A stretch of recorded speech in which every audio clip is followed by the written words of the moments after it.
Let's jump right in with hack number 1, which is a way to deal with some of those pesky tail ends of yarn. If we compare the orange swatch where we did the hack and the blue swatch where we didn't, the blue looks pretty standard. We have a tail where we started, we have a tail where we ended. The orange, we somehow only have one tail of yarn, and that's because we wove in the first tail before we ever started working. We will want a tapestry needle for this hack, and if you don't know how to easily thread a tapestry needle, I've got another hack video that shows what I just did in a little more depth. Once I've got the yarn on my tapestry needle, I'm going to go down a little ways on my yarn. I'll go to about here, and I'm going to take the tip of my needle and I'm going to feed it through the center of the yarn. So yarn is made up of some amount of ply that's all twisted together, and as best I'm able, I'm going to run my needle through the center of that ply. This does not have to be perfect. The main goal is that you want to go through those ply, through all those little strands, so that way you're catching it as you work along. See how I've got it wrapped all around the needle because I'm feeding it through the center of the yarn? That's what we're going for. I might have some spots like here where the needle's sticking out a little bit more than in other places. That's okay, just try to get your needle through the middle as best as you can. This is a little easier with some yarns than others. You'll notice I'm letting it bunch up on the right hand side. That's kind of what we want it to do because we do want to work further through the yarn than we think we might need. But just work through the middle of the strand of yarn. Once we've got a nice little distance, I'm going to poke the end of my needle out and I'm going to get my crochet hook. Back over here where we started, we've got a loop. We might have to untangle that tail a little bit, but we've got a loop. I want to put that loop onto my crochet hook before I do anything else. But then once that loop is on my crochet hook, I'm going to pull the needle through my yarn. And that's going to pull the tail we started with through the yarn. So I'm going to just kind of work it off of the needle, pulling it on through until I've got that tail here. What I want to do is kind of pull on the tail to snug the loop down to be the size of my hook. And then here's the magic. I'm going to grab my working tail of yarn and I'm going to pull on it and stretch it back out.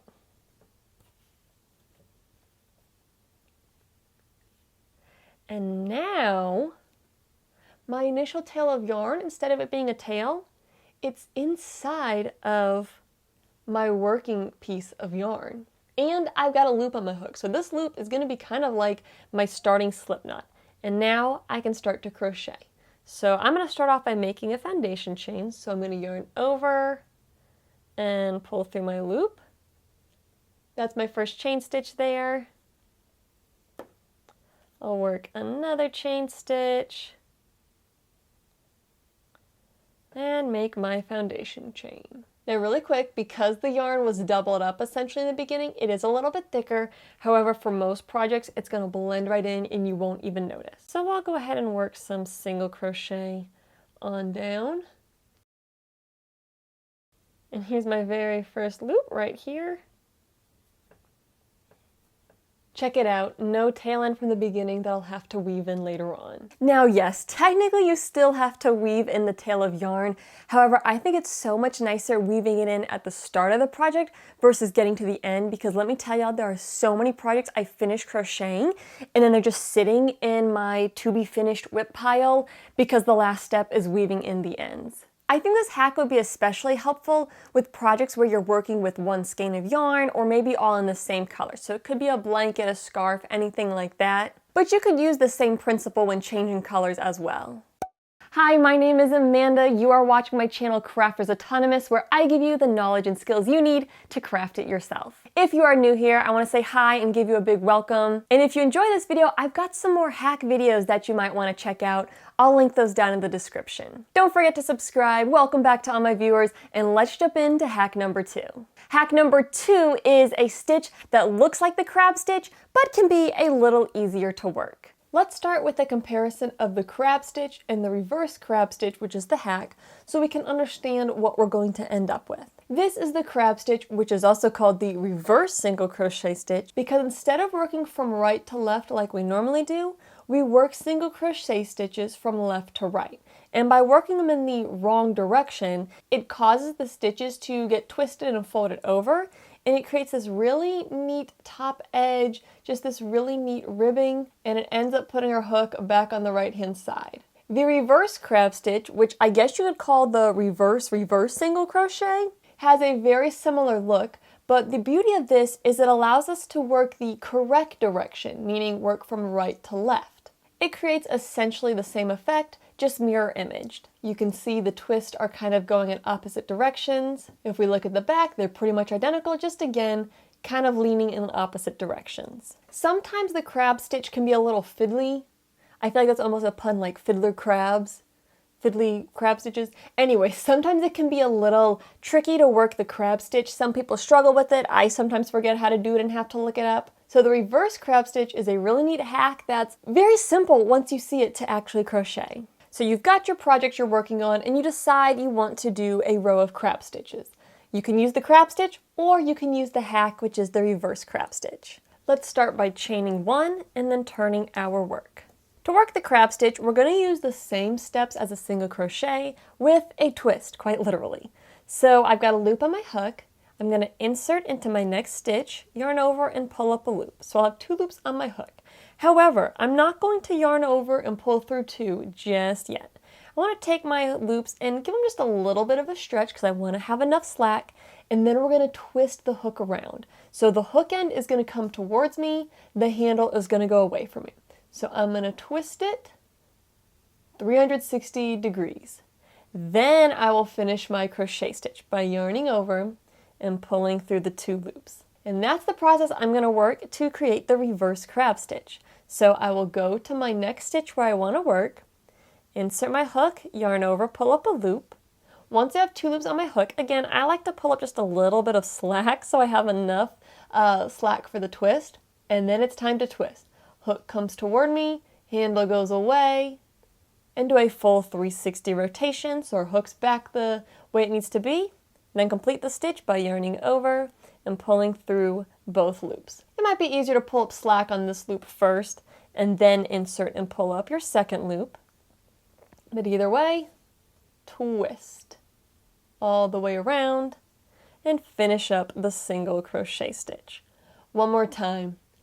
Get some slack here, insert my hook, pull up a loop, get a bit of slack, and rotate 360 degrees, and then complete the single crochet stitch. And it's going to create what looks like the crab stitch, just going in the opposite direction. Now pretty much whenever I am working a crab stitch, whether it's the reverse crab stitch or the traditional crab stitch, I tend to work it as a border row, meaning I'd be finishing off my project. So let me show you how I would finish off if I were working this as a border. I've got one more stitch to work in here, so I'm going to pull up some slack, pull up my loop, do the twist, yarn over, pull through 2. And it kind of sticks up just a little goofy here, so what I personally would do is I would then work a slip stitch into that same last stitch and then fasten it off. I think it gives a pretty nice clean look to the overall project. One thing I do want to mention, you can do this stitch and twist in the opposite direction, and instead of the stitches appearing to lean left, they'll appear to lean to the right like the traditional crab stitch does. However, I'm not quite as big of a fan of that look, and I find it a little more fiddly to work, but just want to mention that that's an option as well. As I mentioned, I personally love using the crab stitch as a border, especially for things like baby blankets where I just want a really crisp edge. But sometimes it can be annoying working the crab stitch. You've got to work in the wrong direction. And so this hack gives us more options where we can work in the other direction. And for some of us, we might just find it easier than the actual crab stitch. Crochet hack number 3 is a way to make your basket sturdier and have straighter edges. I want to start by showing you the effect of this hack before I get into showing you how to actually do it. So here I have 3 little baskets. I did the exact same stitch count, same hook, same yarn. However, there's a difference between all 3 of these. With this first basket here, after I worked my 5 flat rounds to create the base, when I worked evenly up the side, I worked in both loops. So the front loop and the back loop. For the second basket, after I worked the 5 rounds that make up the flat bottom of this basket, When I started working up the sides and working evenly, I only worked in the back loop. That leaves the front loop exposed around the bottom edge. It gives it a really nice crisp look. And if we compare it to basket 1, you can see it gives a little bit more of a straight edge versus having a little bit of curve to it. But we can do even better than this, and that's what today's hack is about. If we take a look at basket number 3, again, same process. We worked our 5 flat rounds and then worked evenly around to create the sides of the basket. And we worked in the back loop, but we did one extra thing, which is the hack. And by doing the hack, not only do we get that nice edge created by the front loop being exposed, but it makes the basket edges really straight and tall and sturdy. You can see with the hack basket, it goes straight up. With the back loop only, it still has a little bit of sag at the base. So let's take a look at how to do the hack. What I've got here is a circle. I've worked 4 rounds. This is going to be the flat base of my basket. And now I'm ready to start forming the walls of the basket. So I'm going to single crochet evenly around, no increases or decreases. I'm also joining my rounds versus spiraling, but the same process works either way. So I'm going to start by chaining 1, and then it's time for my first single crochet stitch. It's going to be worked in this stitch here where I worked the join. However, we're going to work in the back loop and in one other spot. So first I will insert my hook under the back loop only of that first stitch. Right there. So the front loop is still exposed. But to do the hack, I need to insert my hook in one extra place. And that's going to be on the back side of the project, this strand right here. Now, if I try to go under that strand with my hook, it's pretty tight. So to make this hack easier, I like to grab a smaller hook just to loosen things up for me. So let's back out the big hook for just a moment, and we'll go through and loosen things up with the small hook. So we're going to start by going through the back loop of the stitch, and then we're going to look on the back side, and we're also going to go under this strand right here. So you can see where I worked. I've got those 2 loops on my hook, and all I'm going to do is just kind of give them a stretch, and that's going to loosen it up so that way my bigger hook can get through both of them. And I'll just kind of send my hook on through. And now I can work my single crochet. So I will enter under both of those loops that I loosened with the smaller crochet hook. Again, it might be a little snug, just get it on under there. And now I'm going to work my single crochet. So yarn over, pull up a loop, yarn over, pull through 2. That's going to create my first single crochet, and by working in that extra spot on the back, it's going to really pull it and make it stand up nice and tall. Now if you're joining your rounds, that first one is the trickiest because you've got the join there. It gets a little easier to see as we get going on. Again, you can just take your big hook and send it through, but personally I really like using the little hook to loosen things up. So let's look at the front here. This is our next stitch. But we're only going to go through the back loop of that stitch. And after you go through the back loop of that stitch, we're also going under this strand right here. So I'll send my little hook through the back loop and underneath that extra strand right there. So I'm under both those loops, and I'll just kind of pull up on them to loosen them so my big hook can get through. And then I'll go under those loops with my big hook and work a single crochet stitch. And the single crochet stitch itself is worked just like normal. Let's do that again a little bit faster. Go to my next stitch, go under the back loop, and then on the back side also go under that extra strand. So it kind of runs in the same direction as the back loop strand. Pull it nice and loose. Again, I just like to send my hook out that way. Take the hook I'm working with, go underneath both of those loops, and work my single crochet. One more time. Where I'm going to work is under this strand, which is the back loop, and this strand, which is the loop on the back side of the project. So go underneath both of those. Try not to block it with my thumb so you guys can see. Gonna just kind of pull up to loosen it. Again, you don't have to do this, but I find it so much easier to loosen it first, and then my big hook glides right underneath. And then insert with my big hook. And now I can work my single crochet.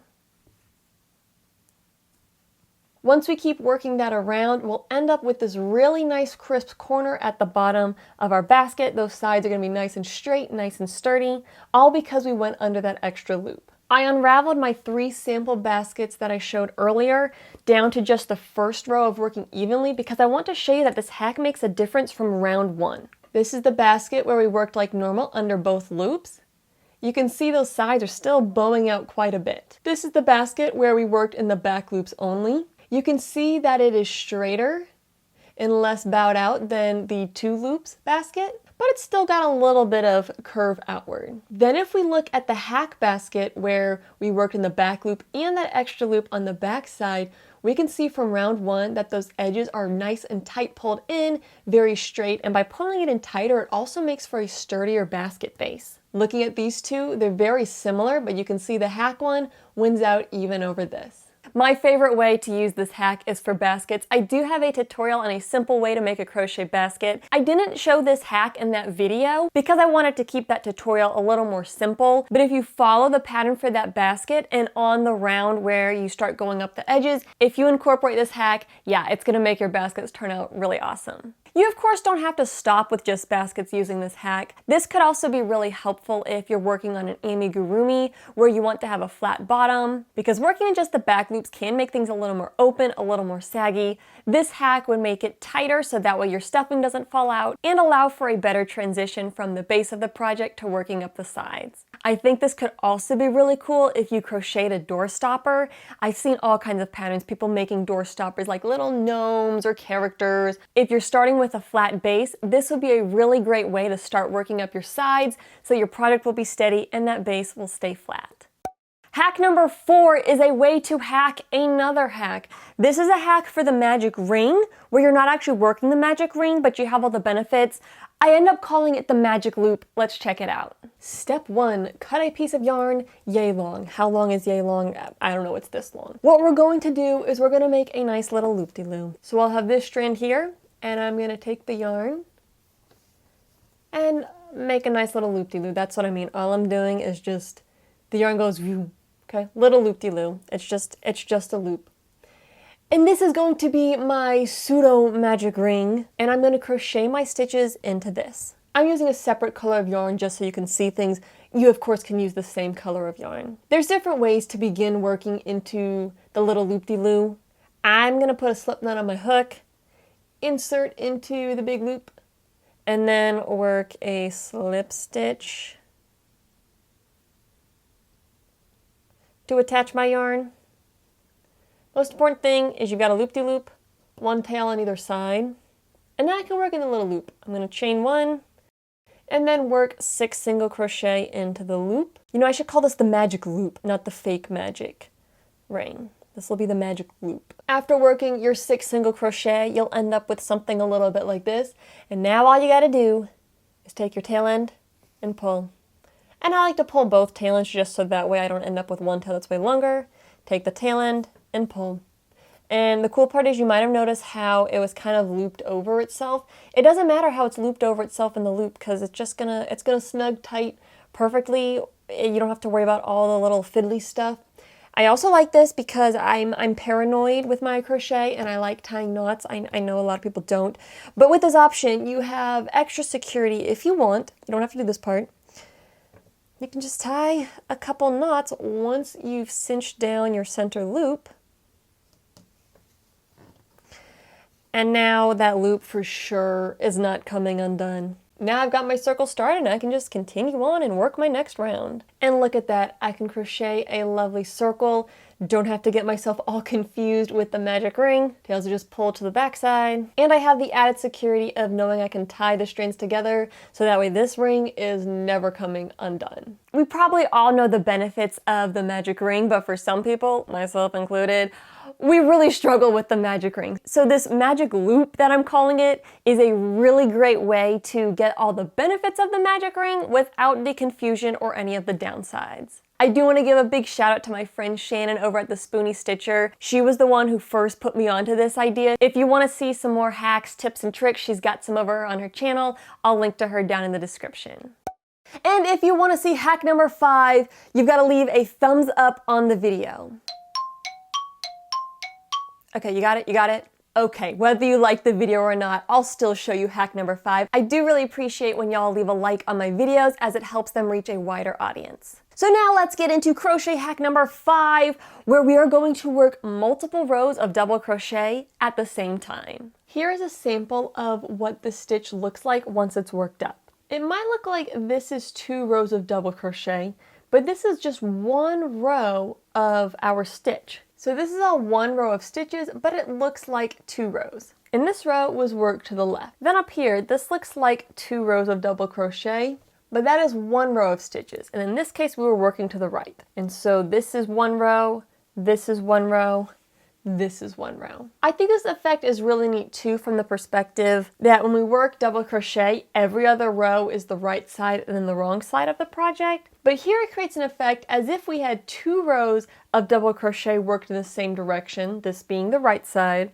and then 2 rows of double crochet worked in the opposite direction, this being the wrong side of the double crochet stitch. Let's take a look at how to do this stitch. I'm at the end of my crochet row, I'm ready to start the next row, and I've decided for my next row of stitches, I want to work the stitch that makes it look like 2 rows of double crochet. So for our first stitch, we're going to need an alternative turning chain. If you've watched anything on my channel before, you probably know that I love this stitch. I'll have some other video resources that explain more about the stitch and the benefits of it, but I'll still briefly show the steps here and how it applies for this particular stitch. So I'm at the end of my row and I want to start by turning my work. If I'm working an alternative turning chain, I find it easiest to turn my work coming over towards me. So I'll have a loop on my hook and this is my first stitch. What I want to do is I want to essentially work a single crochet into this first stitch. So I will insert my hook, yarn over, pull up a loop, and then yarn over and pull through 2. So essentially it's a single crochet stitch. When we work alternative turning chains, we're going to stack single crochet stitches to be the height of whatever stitch we're working. In this case, we need it to be the height of 2 rows of double crochet. Since we normally stack 2 for 1 row of double crochet, we'll need to stack 4 for 2 rows of double crochet. This is my first single crochet. Now I want to stack a second one right on top of it. I'm going to find the left vertical strand, insert my hook underneath from right to left, and then work a single crochet by yarning over, pulling up a loop, yarning over, pull through 2. Now I have 2 single crochets stacked. I need to get a total of 4. So I will repeat that process. Find the left vertical strand of what I just worked, insert underneath from right to left, and work a single crochet. We're going to do this one more time. Insert our hook, yarn over, pull up a loop, yarn over, pull through 2.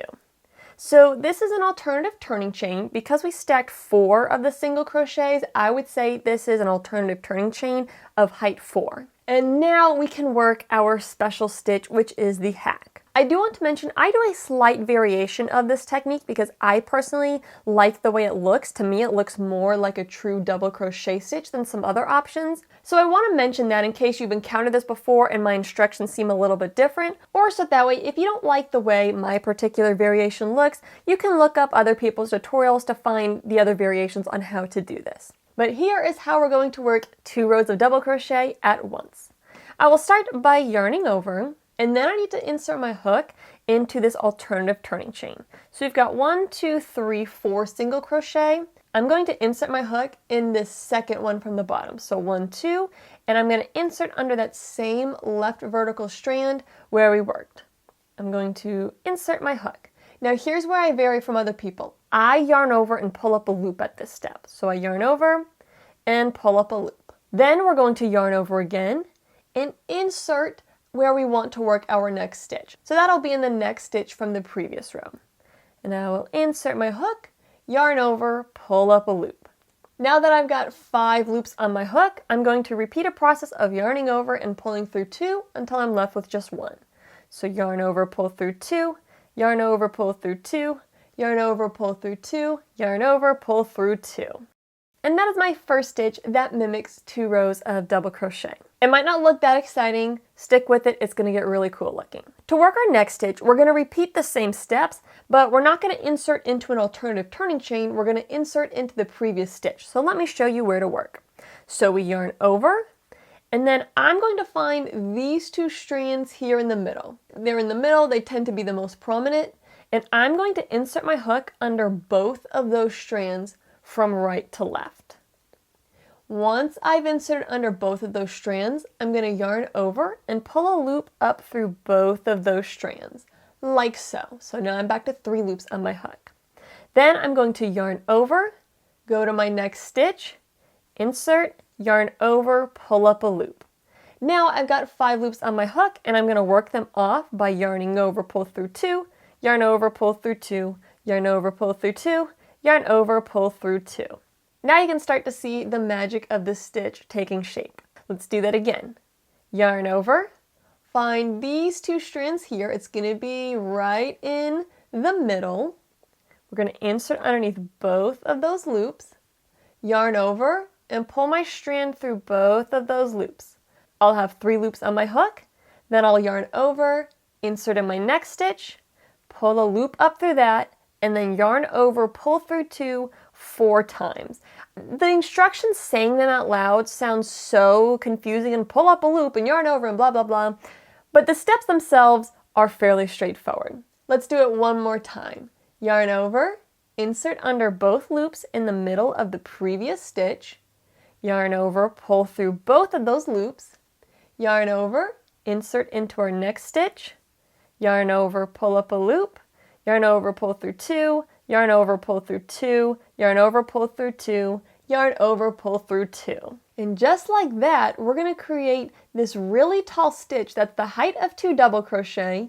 It looks like there's 2 double crochet stacked on top of each other, but this is all 1 stitch. It's not 2 stitches, it's all 1 stitch. Here's a look at once we've worked across the whole row. And if we take a look at this, we'll see we get this nice ridge in between what looks like 2 rows of stitches, even though it's all just 1 row. And this right here is the main difference between my variation that I personally prefer and some of the methods other people use. This ribbing is pretty far apart because it only shows up every other row, but our rows are the height of 2 double crochet, so it's kind of far apart. However, I do like this ribbing because I think it makes the stitches look a lot more like true double crochet. Like that looks like a double crochet, that looks like a double crochet, and it's like we just worked in the back loop to create the ridging, when really this is all 1 stitch, this is all 1 stitch, and so on and so forth. So this hack, there's different ways you can apply it. You could, if you're following a pattern where there's several rows of just working double crochet evenly back and forth,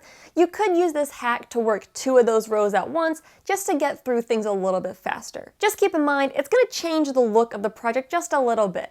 But this is also great for projects where you're not following a pattern but you want to make quick progress or add a different bit of texture. I think this technique would be so fun for a scarf because it's going to work up so fast.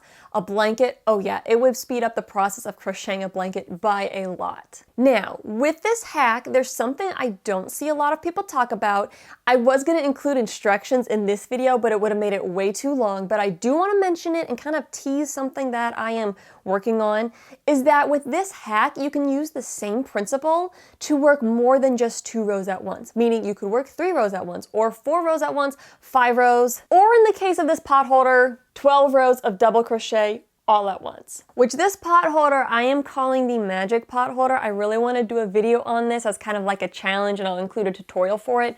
But I worked this pot holder 1 row, 18 stitches, but because each stitch is the height of this whole thing, I was able to make really fast progress and not have to turn my work at all. And even though this is technically all 1 stitch and technically all 1 row, it still looks like I've got 12 rows of double crochet worked in this pot holder. If you want to learn how to work 3, 4, or in this case 12 rows of double crochet at once, please let me know down in the comments because I kind of really want to make this video. So if you guys are interested, I'll be sure to prioritize working on that video. But there you have it. Those are 5 crochet hacks.